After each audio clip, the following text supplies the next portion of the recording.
Bonjour à tous et bienvenue. Aujourd'hui, on va corriger l'exercice numéro 10. La figure 10 représente une piste ABC de longueur BC donnée égale à 2 mètres, inclinée d'un angle alpha, 25 degrés, par rapport à un tronçon horizontal CD, qui lui est égal à 0,2 m, qui se termine par une piste demi-circulaire, DE, de rayon R égale à 0,2 m. On donne sinus alpha, donc alpha, il est ici, il représente l'angle entre la piste ABC et le plan horizontal CD. Sinus alpha est égal à 0,42 et cosinus alpha est égal à 0,90. Une masse M qui est égale à 500 grammes, assimilée à un point matériel, est placée en contact avec l'extrémité libre, grand B, d'un ressort de constante de raideur K qui est égal à 15 N par mètre et de longueur à vide L0. On supposera dans tout le problème que les frottements entre la masse M et la piste ABCD, donc du point A jusqu'au point D, sont caractérisés par les coefficients de frottement statique qui est égal à 0,6 et dynamique qui est égal à 0,4. Par contre, les frottements sont négligeables sur la piste demi-circulaire, donc sur le côté de la piste D jusqu'à E, nous avons des frottements qui sont nuls. 1. Déterminer la compression maximale x0 du ressort pour rompre l'équilibre de la masse. Donc on va commencer par cette première question. Ça veut dire que la masse, ici, ce corps-là, va être tiré vers le haut avec une certaine distance qu'on appellera x0. Donc le ressort étant comprimé, il va créer une force et cette force-là va pousser le corps de masse M. Nous avons des frottements aussi. Alors les frottements plus le poids plus la poussée du ressort vont être à l'équilibre vu que la masse de corps M ne bouge pas. Donc supposons que ce point-là, dans ce schéma, le ressort est déjà comprimé d'une certaine quantité x0. Donc pour déterminer la compression maximale x0 du ressort pour rompre l'équilibre, on va appliquer la relation fondamentale de la dynamique sur le corps. Alors, qu'est-ce qu'on va avoir? On va avoir la somme des forces qui est égale à MA. Donc ici, c'est la masse fois l'accélération. Or, le corps est à l'équilibre, donc nous avons l'accélération qui est égale à 0. Je vais réécrire la somme des forces ici, la relation fondamentale de la dynamique. Donc la somme des forces extérieures est égale à 0. Ça implique que je vais écrire ici toutes les forces que j'ai. Donc j'ai la force du poids, plus la force de contact C, plus TE, la tension du ressort. La somme de ces forces-là est égale à 0. Donc ici sur le schéma, je vais représenter ces trois forces. Donc nous avons le poids. Le poids est toujours perpendiculaire par rapport au sol, donc il est perpendiculaire par rapport à la ligne CD. Nous avons aussi la tension du ressort. Donc la tension du ressort va pousser la masse M. Donc, ici, nous avons la tension TE. Et nous avons les forces de contact perpendiculaires qui sont perpendiculaires à la piste. Donc je vais le représenter ainsi. Donc ici, je vais avoir C perpendiculaire et aussi les forces de contact parallèles.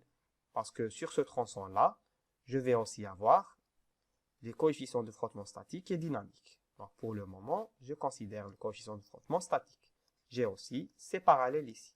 Et la somme des deux vecteurs, C perpendiculaire et C parallèle, va représenter la force de contact C. Donc, avant d'aller plus loin, on va tracer encore les axes de projection. Donc, on va tracer l'axe en X ici. Donc, c'est l'axe suivant le mouvement de la masse M. Donc, on va dire que c'est celui-là, l'axe en X. Et l'axe en Y, c'est l'axe qui est perpendiculaire au mouvement. Donc, cet axe-là, ça sera l'axe suivant le vecteur C perpendiculaire. Donc, voici ici l'axe OY. j'ai l'angle alpha ici, l'angle entre la piste ABC et la piste CD. L'angle alpha, je le retrouve ici. Maintenant, on peut faire nos projections. On voit que le vecteur poids sur l'axe OX va donner un P sinus alpha, et il est dans le sens OX. TE est aussi dans le sens OX, et le vecteur C, donc les forces de contact, va donner un vecteur C parallèle. Et le vecteur C parallèle est dans le sens inverse par rapport à OX, donc il aura une composante négative. Tandis que sur l'axe OY, C va donner C perpendiculaire, TE va donner 0, parce qu'il est suivant l'axe OX, et le vecteur poids va donner PY, et PY sera égal à P cosinus alpha. Le vecteur PY étant dans le sens négatif par rapport à OY, je donne le sens positif dans ce sens-là, suivant Y vers le haut, on va avoir PY négatif et C perpendiculaire qui est positif. Donc, comme on l'a dit, faisons la projection sur l'axe OY, on va avoir un P cosinus alpha, donc ça c'est le module de PY, et PY étant dans le sens négatif par rapport à OY, je dois rajouter le signe moins. Plus C perpendiculaire qui représente la projection de la force de contact C sur l'axe OY, et C perpendiculaire étant dans le sens de OY, je vais écrire plus. Et c'est égal à 0. Pourquoi? Parce que le corps est à l'équilibre. Donc ici, ça implique que C perpendiculaire est égal à M fois G, pour représenter P, fois cosinus l'angle alpha. Donc ici, j'ai déterminé l'expression du module de C perpendiculaire. Pour la projection sur l'axe OX, comme on l'a dit, PX est suivant l'axe OX, et elle est égale à P fois sinus l'angle alpha. Donc ici, je vais avoir un signe plus. Plus, alors TE a aussi un signe positif, donc je vais écrire ici TE. Pourquoi elle est positive? Parce qu'elle est suivant l'axe OX, dans le bon sens. Tandis que la projection de C, la force de contact, va donner un C parallèle, et C parallèle étant dans le sens inverse par rapport à OX, je vais écrire ici moins C parallèle. Et ça, c'est égal à 0. Pourquoi? Parce que le corps est à l'équilibre. Donc ici, je vais déterminer la tension TE. Donc, qu'est-ce que je vais avoir? La tension du ressort TE est égale à C parallèle moins P sinus alpha. Donc, si je détermine l'expression de la force de contact parallèle, donc le C parallèle, je peux déterminer l'expression de TE.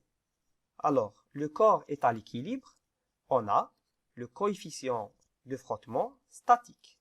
Et le coefficient de frottement statique est égal à C parallèle sur C perpendiculaire. Donc, je peux déterminer l'expression de C parallèle. Elle est égale à mu S fois C perpendiculaire.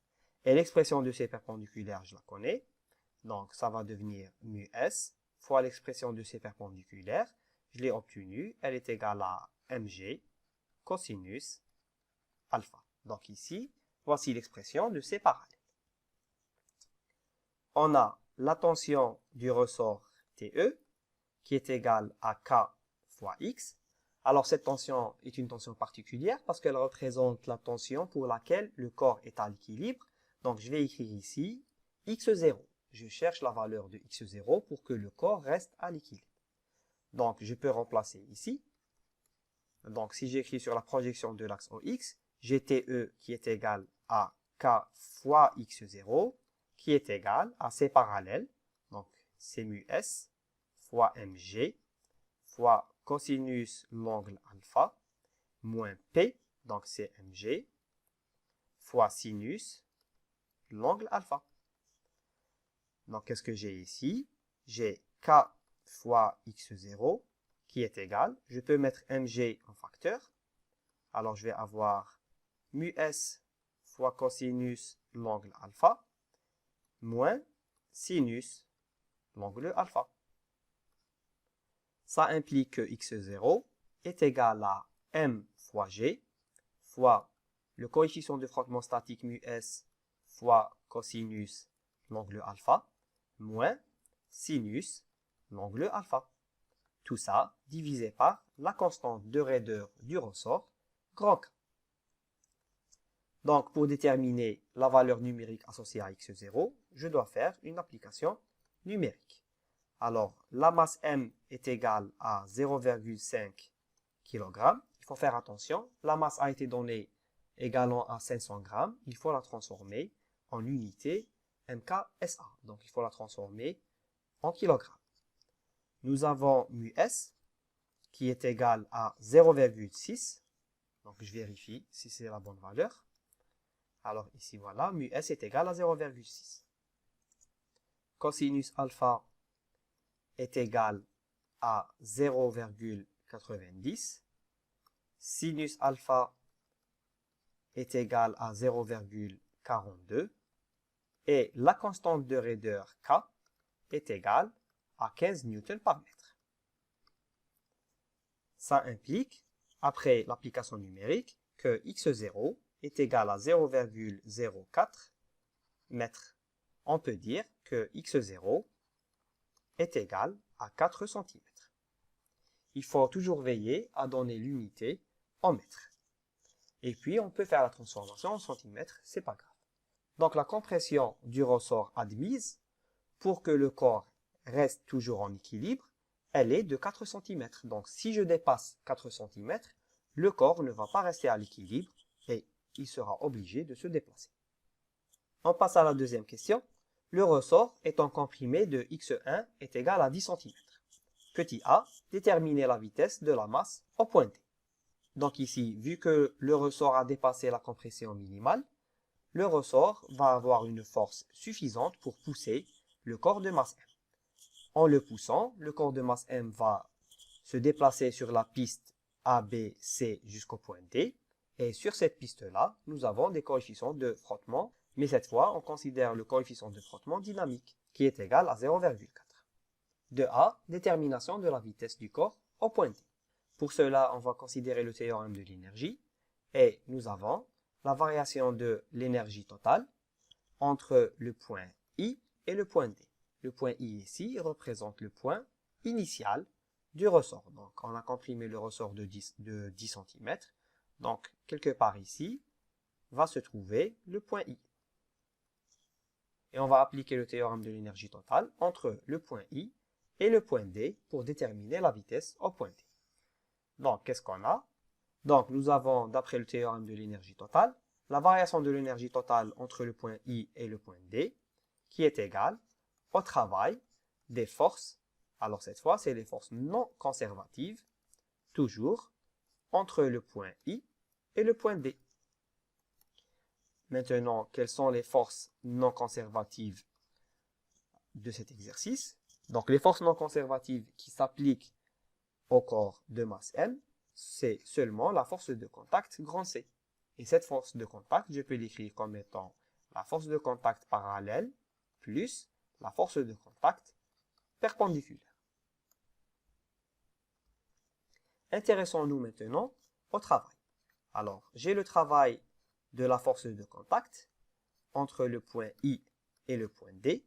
Ben, c'est égal au travail de la force de contact parallèle entre le point I et le point D, plus le travail de la force de contact perpendiculaire entre le point I et le point D.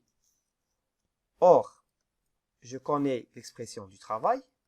Donc, l'expression du travail pour C perpendiculaire entre le point I et le point D, c'est égal à l'intégrale de C perpendiculaire, produit scalaire, le déplacement des deux L, toujours entre le point I et le point D. Or, C perpendiculaire est toujours perpendiculaire au déplacement des deux L. Quelle que soit la partie de la trajectoire, C perpendiculaire sera toujours perpendiculaire au déplacement des deux L. Ça implique que le produit scalaire C perpendiculaire fois d de L est égal à 0. Donc, cette intégrale-là est égale à 0. Ce qui implique que le travail de la force de contact perpendiculaire entre le point I et le point D est égal à 0 joule. ça implique que le travail de la force de contact est égal à seulement le travail de la force de contact parallèle. Donc, si j'étudie entre le point I et le point D, ici aussi, c'est entre le point I et le point D. Maintenant, comment s'écrit C parallèle? On a C parallèle qui s'écrit comme étant moins C parallèle fois le vecteur unitaire I. Pourquoi? Vous voyez, sur l'axe OX, je peux toujours définir mon vecteur unitaire dans ce sens-là, par exemple. Il est obligé d'être dans ce sens-là parce que j'ai dit que OX était orienté dans ce sens tout à l'heure. Donc, on voit bien que C parallèle est dans le sens inverse par rapport à I. Donc, si j'écris le vecteur C parallèle, ça sera le module C parallèle fois le vecteur I avec un signe négatif pour montrer qu'il est dans le sens négatif. Donc ici, pour écrire le vecteur C parallèle, c'est le module de C parallèle fois le vecteur moins I. Or, comment s'écrit le module C parallèle? Ben, je sais que c'est mu D, le coefficient de frottement dynamique, cette fois, parce que le corps est en mouvement, fois C perpendiculaire, avec C perpendiculaire qui a deux expressions. Donc, C perpendiculaire, une fois, il est égal à mg fois cosinus l'angle alpha, comme on l'a déterminé tout à l'heure. Donc, sur la partie de I jusqu'à C, ben, C perpendiculaire est égal à la projection de P sur l'axe OY. Tandis que sur cette partie-là, si le corps se trouve ici, nous allons avoir le poids P qui est ainsi, et C perpendiculaire qui est dans le sens inverse. Donc ici, d'après la relation fondamentale de la dynamique, C perpendiculaire est égal à P. Je parle bien des modules. Donc ici, j'ai mg. Je vais préciser un peu plus. Si nous sommes sur le tronçon IC, et ici, si nous sommes sur le tronçon C jusqu'à D. Donc je peux réécrire C parallèle. Donc on a C parallèle qui est égal, alors comme module, c'est mu D fois mg cosinus alpha. Si nous sommes sur le tronçon IC, et c'est égal à mu D fois mg si nous sommes sur le tronçon CD. Donc, en réécrivant le travail de la force de contact, je dois prendre en considération les deux parties, la première partie de I jusqu'à C et la deuxième partie de C jusqu'à D. Donc, le travail ici de la force de contact C parallèle, du point I jusqu'au point D, est égal au travail de la force de contact parallèle, du point I jusqu'au point C, plus le travail de la force de contact parallèle, toujours, entre cette fois le point C et le point D.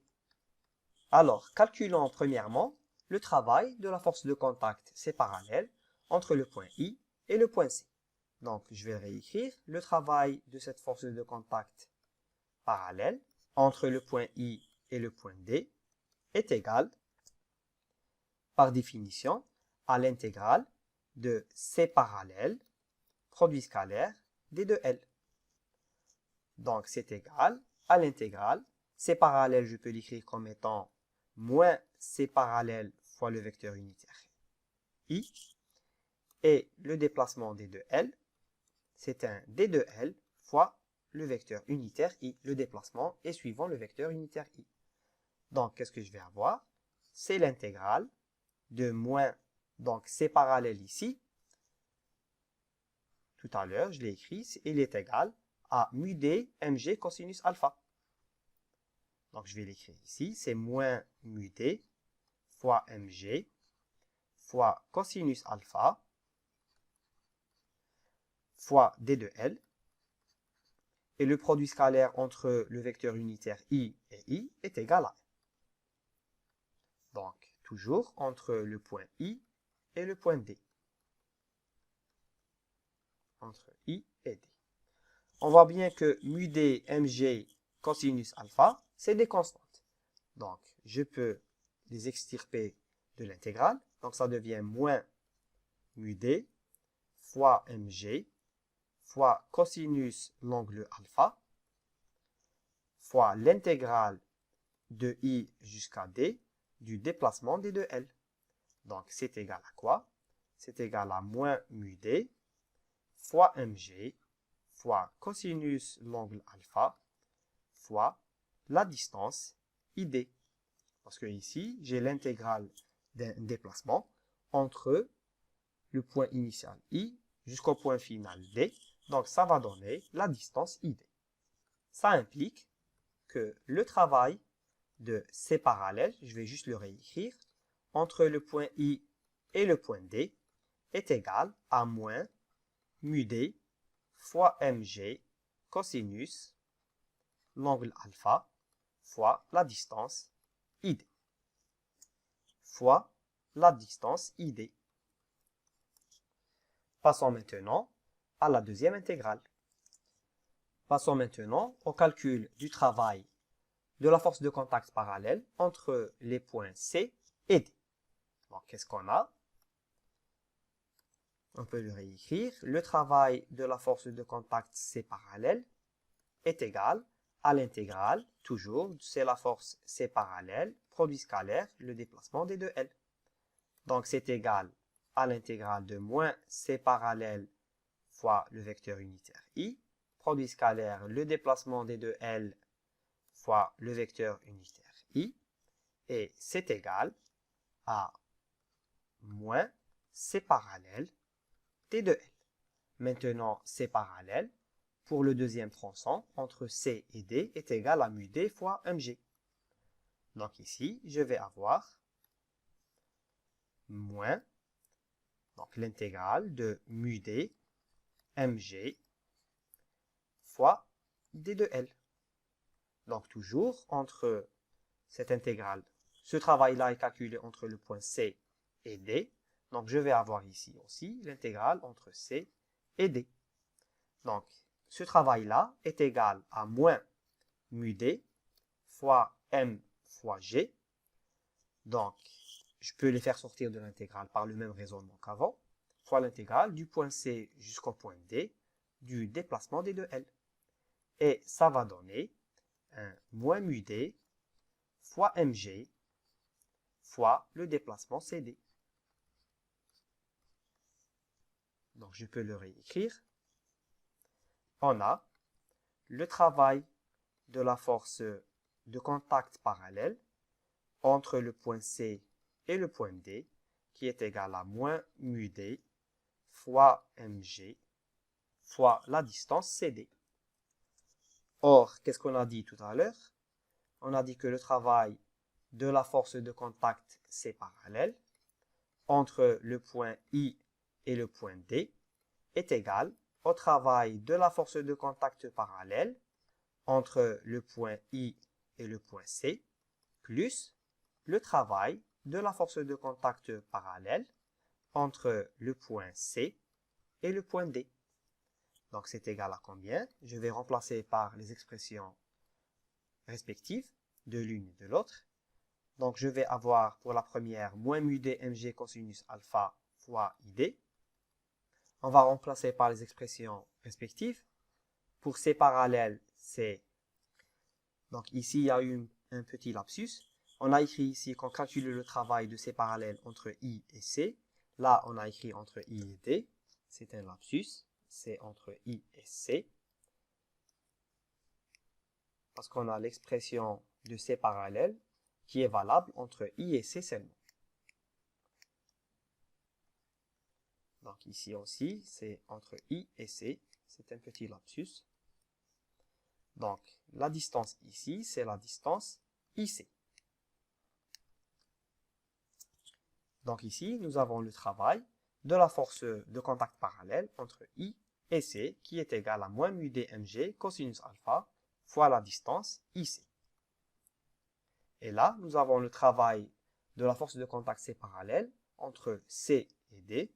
Et ici, il n'y a pas d'erreur. c'est moins mu d mg fois la distance cd. En remplaçant les expressions respectives, donc on va trouver ici moins mu d fois mg fois cosinus l'angle alpha fois la distance ic, plus l'expression du travail de ces parallèles entre C et D, qui est égal à moins mu D fois mg fois la distance CD. On va tirer moins mu D mg en facteur, donc moins mu D m fois g en facteur.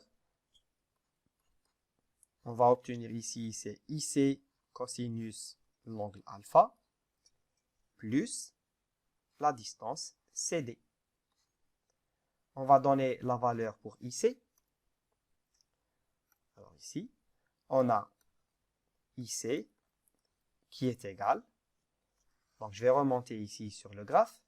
La distance IC, ça commence de ce point-là jusqu'à le point C. Donc je peux la décomposer. Donc IC, je peux le décomposer comme la distance BC plus X1. Donc je vais l'écrire ici. On a IC qui est égal à X1 plus la distance BC.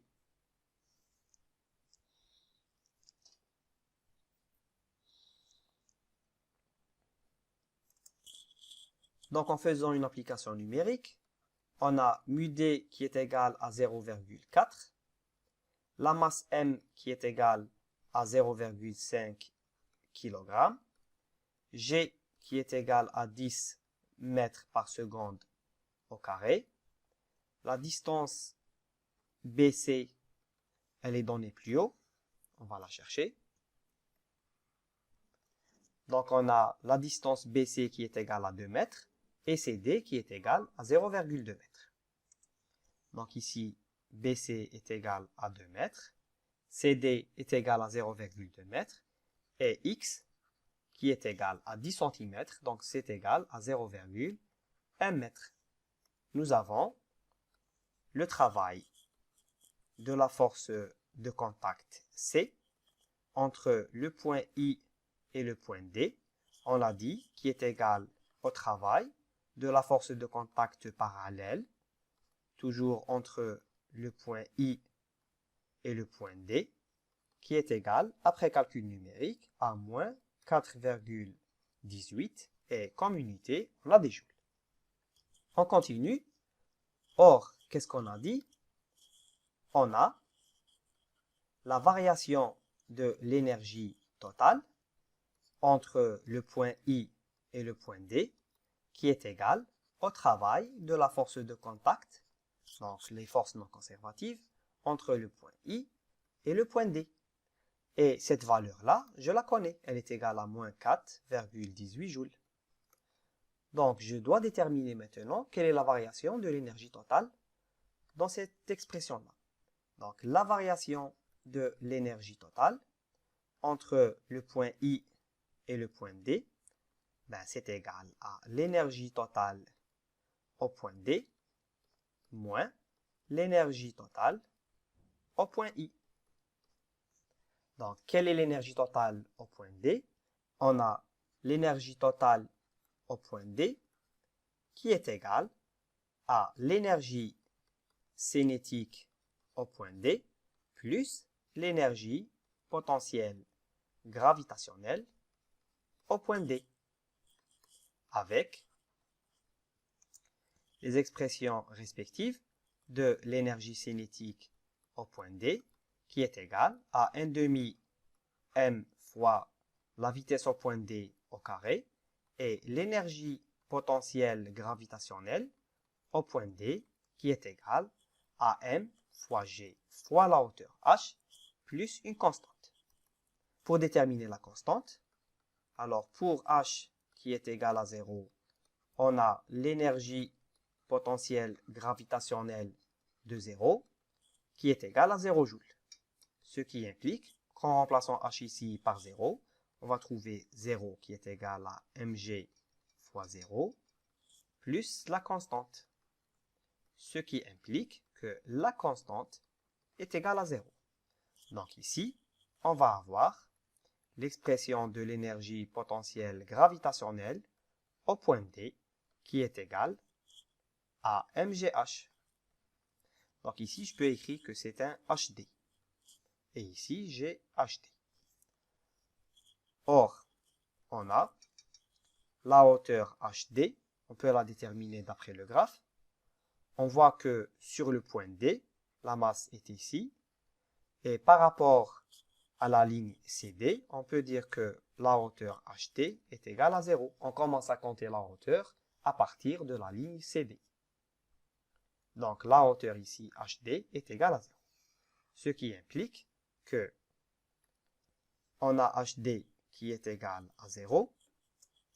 Ça implique que l'expression de l'énergie potentielle gravitationnelle au point D est égale à 0 joule. Donc, si je détermine l'expression de l'énergie totale au point D, donc l'expression de l'énergie totale au point D ici, est égale seulement à l'énergie cinétique. Donc, je vais seulement avoir 1 demi m fois la vitesse au point D au carré. Pour l'énergie totale au point I, qu'est-ce qu'on a? Nous avons l'énergie cinétique au point I, plus l'énergie potentielle gravitationnelle au point I, plus l'énergie potentielle élastique du ressort au point I, avec les expressions de l'énergie cinétique au point I. Donc, leurs expressions relatives sont données par les expressions suivantes. Alors, l'énergie cinétique au point I, c'est 1 demi m fois la vitesse au point I au carré. Or, je connais la vitesse au point I. La vitesse au point I est égale à 0 mètres par seconde. Pourquoi? Car le corps était à l'arrêt. Ce qui implique que l'énergie cinétique au point I est égale à 0 joule. On passe à l'énergie potentielle gravitationnelle. Donc, l'énergie potentielle gravitationnelle au point I est égale à m fois g fois la hauteur hi. Pas obligé de rajouter la constante. La constante est égale à 0. Je l'ai déjà déterminée. Déterminons maintenant la hauteur hi. Donc, cette hauteur-là, elle se trouve ici. Donc, voici la hauteur hi. Et grâce au triangle rectangle ici, je peux déterminer que hi est égal à cette hypoténuse fois sinus alpha. Et cette longueur-là, c'est quoi? C'est la longueur IC. Cette hypoténuse-là, c'est la longueur IC multipliée par sinus l'angle alpha. Donc, je vais revenir ici. On va pouvoir l'écrire. Où la hauteur hi est égale à la distance IC fois sinus l'angle alpha. Et je peux déterminer IC, c'est quoi? C'est la distance x1 plus BC multiplié par sinus alpha. Donc, je peux réécrire l'expression de l'énergie potentielle. On a l'énergie potentielle gravitationnelle au point I qui est égale à mg fois x1 plus bc multiplié par sinus l'angle alpha. Et enfin, on peut déterminer l'expression de l'énergie potentielle élastique du ressort au point I qui est égale à 1 demi fois la raideur k fois l'élongation x1 au carré.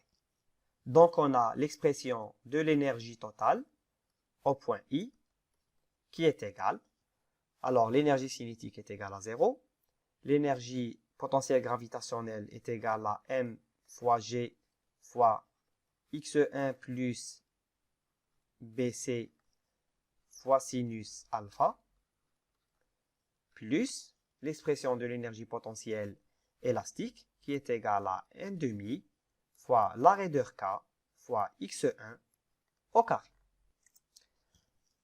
On continue. On a dit tout à l'heure que la variation de l'énergie totale entre le point I et le point D était égale au travail de la force de contact C entre le point I et le point D. Donc ça implique l'énergie totale au point D moins l'énergie totale au point I est égale au travail de la force de contact entre le point I et le point D. Et ici, je connais la valeur de ce dernier, elle est égale à moins 4,18 joules. Donc j'ai 1 demi, m fois la vitesse au point D au carré, moins l'expression de l'énergie totale au point I, qui est égale à mg fois x1 plus la distance BC fois sinus l'angle alpha, moins 1 demi fois la constante de raideur K fois l'élongation x1 au carré. Et ça, c'est égal. Alors, je peux remplacer par l'expression du travail de ces parallèles entre I et D, qui est égal à moins mu d mg fois x1 moins bc cosinus alpha plus cd. Ou bien, pour faciliter un peu les calculs, je vais remplacer par sa valeur directement, qui est égale à moins 4,18 joules. Donc ici, je vais avoir moins 4,18 joules. Donc ici, quel est le seul inconnu de cette équation? C'est la vitesse au point D.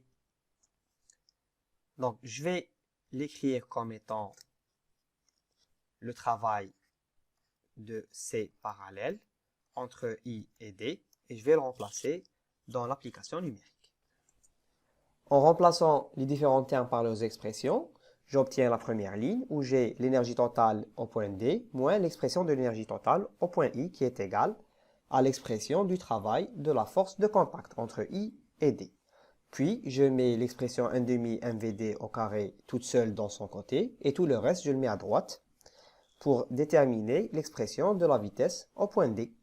Et c'est égal à 2 fois le travail de la force C entre I et D, plus 2 fois mg x1 plus bc sinus alpha plus kx1 au carré, divisé par la masse du corps M.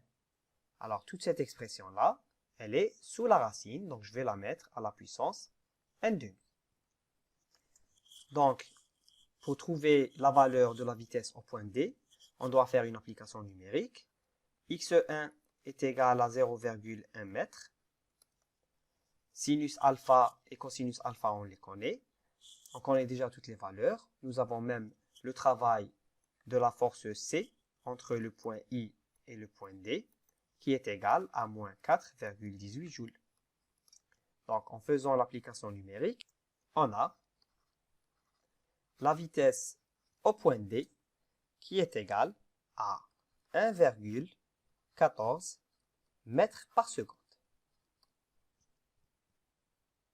On continue. Petit b, trouver l'expression de la vitesse Vm de la masse au point M, caractérisée par l'angle θ, ici entre OD et OM. Donc ici, je rappelle que dans l'énoncé, on nous a dit que les frottements sont négligeables sur la partie demi-circulaire DE. Donc, entre le point D et le point E, nous n'avons pas de frottement. Donc, si on n'a pas de frottement, en considérant le théorème de l'énergie, nous avons la variation de l'énergie entre le point D et le point M, qui est égale au travail des forces non conservatives. Et cette fois, les forces non conservatives, c'est les frottements, et les frottements sont égaux à 0. Je n'ai pas de frottement parallèle. Je n'ai que le frottement perpendiculaire, donc les forces de contact perpendiculaires, et ces dernières, on l'a montré, une force de contact perpendiculaire a comme travail 0. Vu que C parallèle est égal à 0, donc le travail de la force de contact C est égal à 0, ce qui veut dire que j'ai la conservation de l'énergie totale. Vu que sur la piste DE, on n'a pas de frottement, alors C parallèle est égal à 0, ce qui implique que le travail de la force C sur le tronçon D jusqu'au point M appartient au tronçon DE, est égal à 0 joule. Car je sais déjà que le travail de C perpendiculaire est égal à 0. Donc, qu'est-ce qu'on peut dire?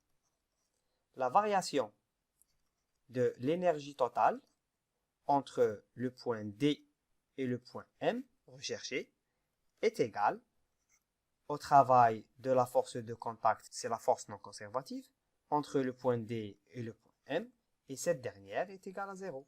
Ce qui implique que la variation de l'énergie totale entre le point D et le point M est égale à 0.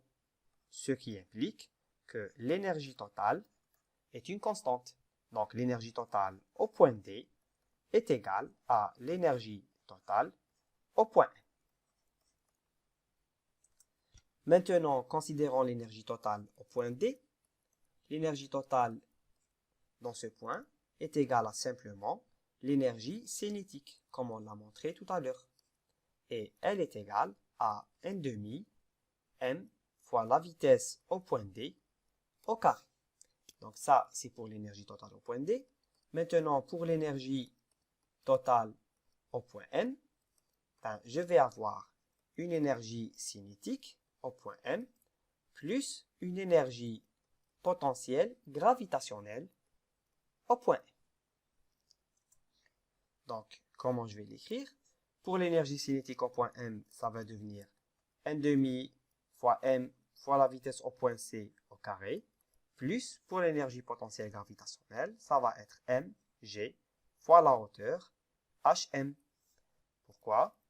Parce que ici, on l'a dit tout à l'heure, la ligne CD représente la ligne de référence, donc c'est la hauteur de référence 0. Et sur le point M, je peux toujours définir cette hauteur-là comme étant la hauteur HC. Et on pourra la représenter après en fonction de l'angle θ.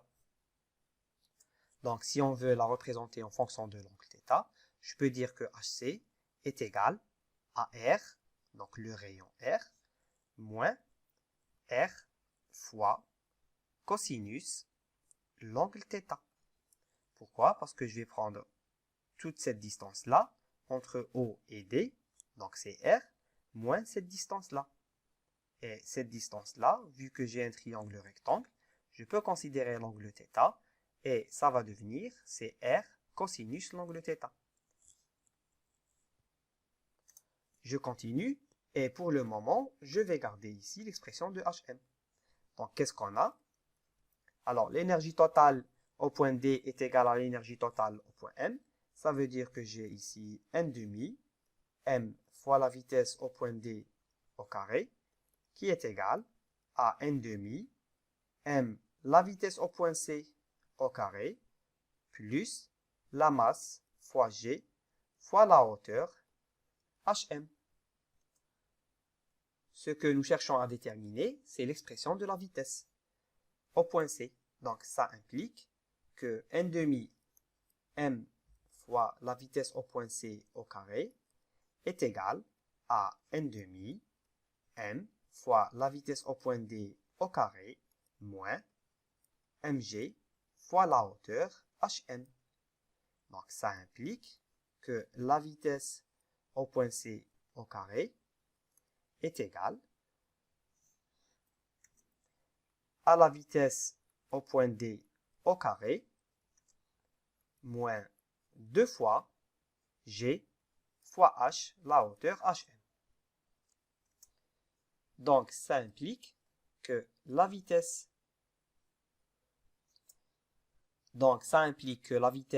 au point M est égale à la racine de la vitesse au point D au carré moins 2 fois g fois la hauteur hm.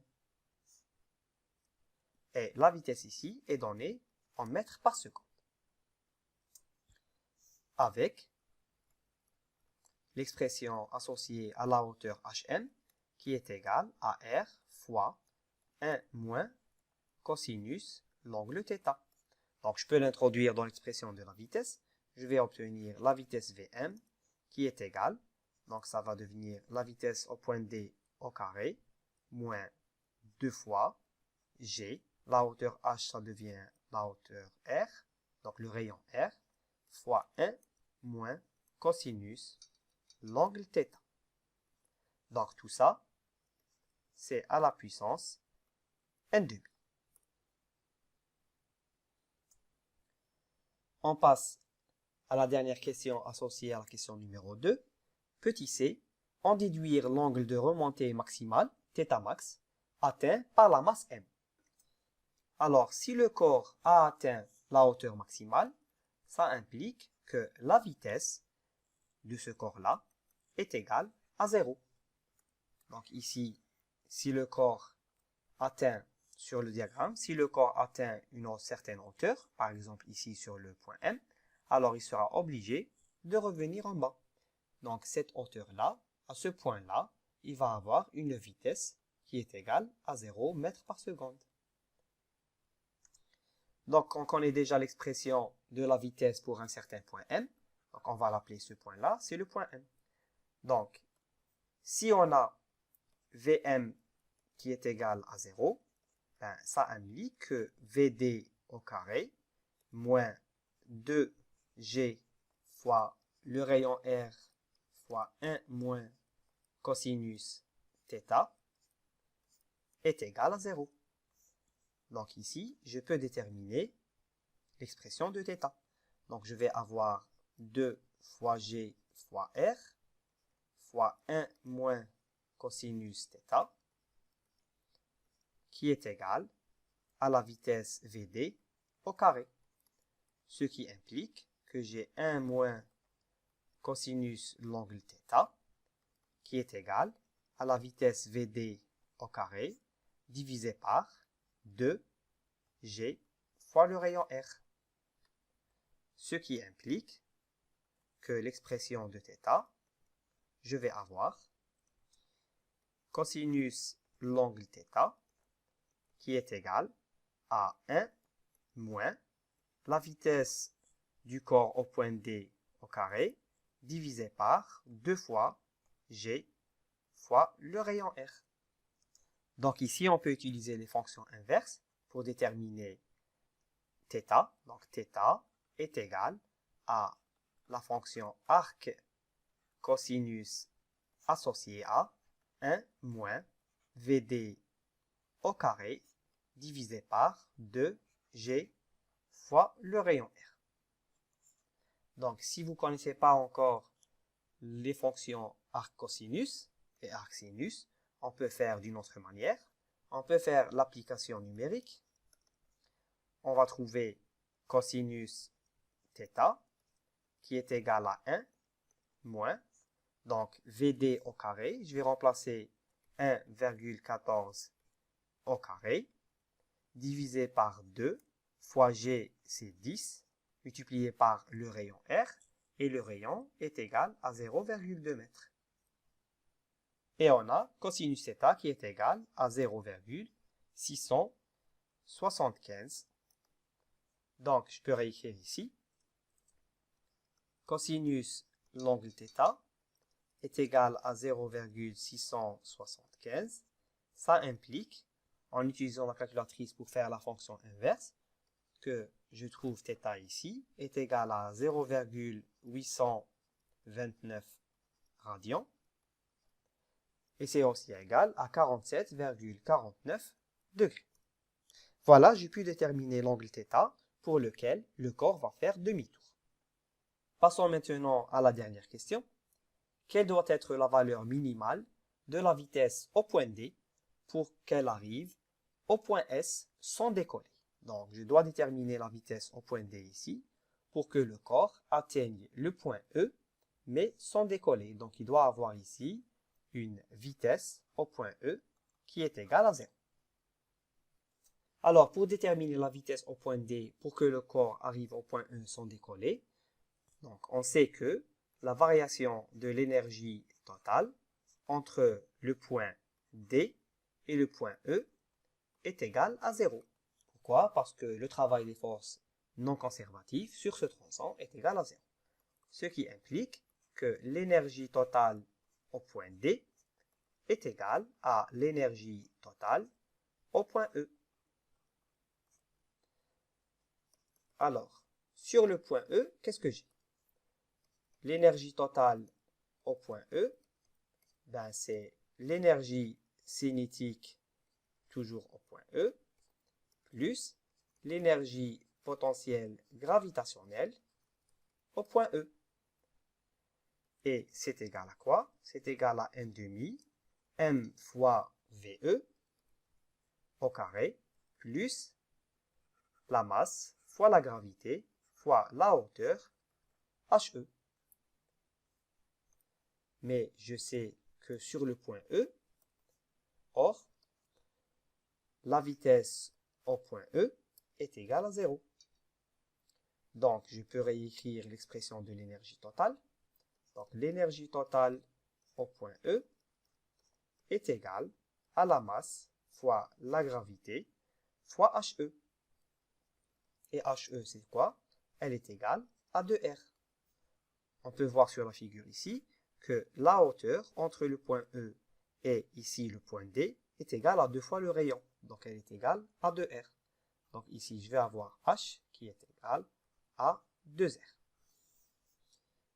Donc, ça implique qu'ici, je vais avoir l'énergie totale au point E qui est égale à mg fois 2R. Donc, on revient ici à la ligne. Ça implique que l'énergie totale au point E est égale à 2 fois la masse m fois g fois le rayon R.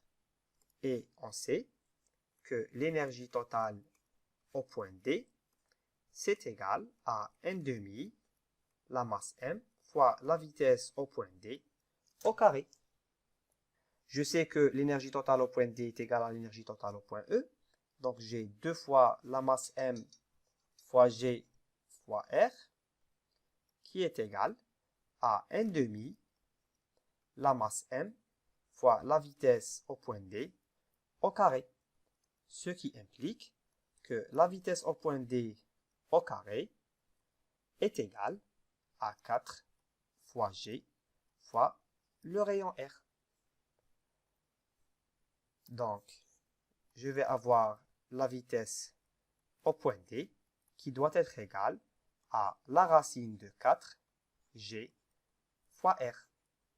Donc ici, l'expression de la vitesse au point D est égale à 2 fois la racine de g fois le rayon R. Donc on peut faire une application numérique. Donc ici, application numérique. G est égal à 10 mètres par seconde au carré. Et R, le rayon, est égal à 0,2 mètres. Donc ça implique que la vitesse au point D est égale à 2 fois la racine, donc de 10 fois 0,2. Donc ça implique que la vitesse au point D doit être égale à 2 racine de 2 mètres par seconde. Donc pour que le corps atteigne le point E sans le dépasser, il faut qu'au point D, il ait une vitesse qui est égale à 2 racine de 2 mètres par seconde. Voilà, on a terminé cet exercice. J'espère qu'il vous a été bénéfique. À une prochaine fois.